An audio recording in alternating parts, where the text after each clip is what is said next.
Chronicles of the War in Azeroth, a treatise of the events leading to the war between mankind and the Orcish hordes, as related by Sir Lothar, Knight of the Realm. I am Sir Lothar, armsman to the Brotherhood of the Horse and a warrior in the King's service. I feel it necessary to inform you of the events that have led us to this time of conflict. The tale of our battle with the Orcs begins some 40 years in the past. I tell you of these things so that you might glean some understanding of our plight, and gain insight into our enemy. As a student of history and battle, I have found that only through understanding the past can we make well-thought decisions for the future. 559. All has been peaceful for many generations, and the reign of King Rin III is a prosperous one. The constant bickering and infighting that marred the rules of former kings has no place in the court of Rin. The child sorcerer Medivh is born of a coupling between the court conjurer and a mysterious traveler. After the child is born, the woman disappears and the baby is taken into the court as a ward of the kingdom. 564. The child Prince Lane is born to King Rin and Lady Varia. This is the first and only offspring of theirs, but the birth of the son marks the continuation of their line. It is a grand day in the kingdom that is celebrated by great feasts and tournaments. King Rin proclaims the day to be a time for festival for the duration of his rule, and to mark the occasion gives each citizen of Azeroth 1 gold sovereign. 571. The marking of the age of ascension from childhood to adulthood is one of great anticipation for both parent and youth. Medivh attains that time and is expected to be given the title as apprentice conjurer to the court. On the eve of this occasion, the boy's sleep is troubled by dark dreams of figures giving chase through deep chasms. Waking in a cold sweat, Medivh makes his way to the bedchamber of his father. As the conjurer reaches out to touch his fevered brow, a burning fire ignites in the child's eyes. The backlash of power must have reached as far as Northshire Abbey, for within 1 hour, over 100 clerics arrived at the castle. Only by combining their abilities with the powers of the conjurer were 100 enough to contain Medivh. As magics unimagined poured forth from him, the boy screamed in unholy pain at the energies that were channeling through him. Hours passed, perhaps even days, for time seemed to stand still as the onslaught grew in fury. Then, as simply as one snuffs a candle, both father and son crumpled into a heap. The conjurer lay dead, drained of all life, and Medivh fell into a deep sleep, his heart barely beating, and only the faintest of breath escaping his lips. After long discussion, the king and the abbot of Northshire agree that Medivh should be taken to the abbey for the safety of both child and kingdom. 577. Lane reaches his age of ascension, and the full station of Prince of Azeroth is bestowed upon him. At this ceremony, tens of thousands of devoted subjects come to offer their wishes of support and long life. During the evening feast with family and those close to the crown, a cold wind began to chill the air. A gentle breeze at first, it grew in intensity until the doors to the great hall were blown off their hinges. As the guests leaned into the wind, a figure entered, riding the winds like some great bird of prey. The torches set about the great hall ignited with blue flame, and the visage of Medivh was revealed. As he sat down in front of the king's table, a guard sprang to their feet. A mere pass of his hand kept them motionless, frozen in their places. The sorcerer, now a man, explained that his years of sleep had ended.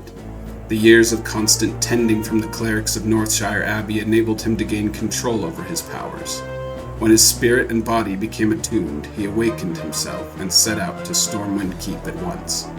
Medivh explained that he had come to repay the court for the kindness it had shown him when he was in their keeping, and to acknowledge the occasion of the ascension ceremony for Prince Lane. From within his flowing cloak he produced an hourglass, crafted of deepest obsidian with sands as white as undriven snow. The young prince looked closely, but although the sand seemed to constantly sift from top to bottom, the lower half never filled and the top never emptied. Medivh claimed that these sands represented the people of the kingdom, and so long as the glass never emptied, the reign of King Rin would not fail. 583. 6 years passed, and the land slowly grew sick. Crops began failing in the richest soils of the kingdom. Children were stricken ill and never fully recovered.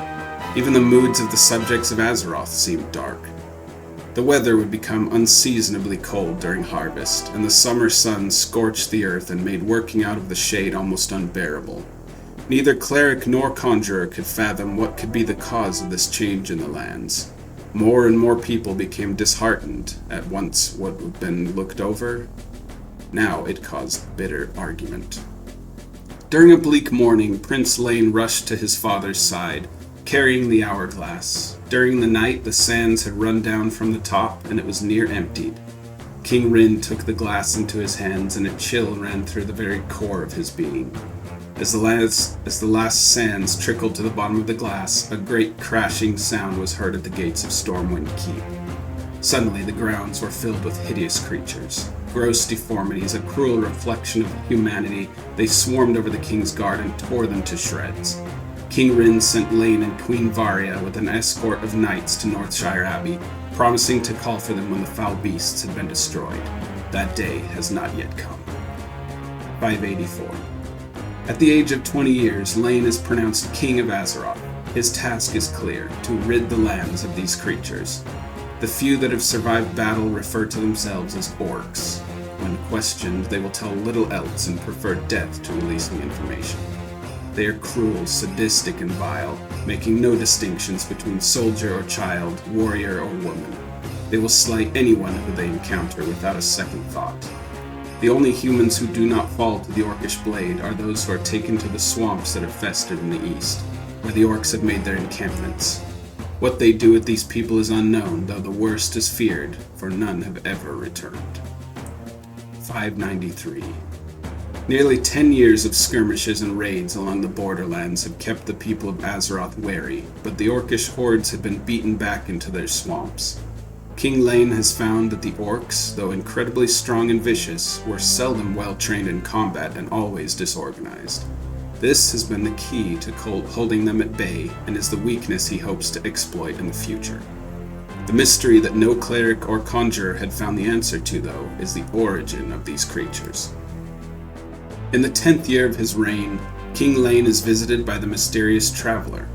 She has come to the king with a warning that she hopes will aid him in his fight against this nemesis to his land.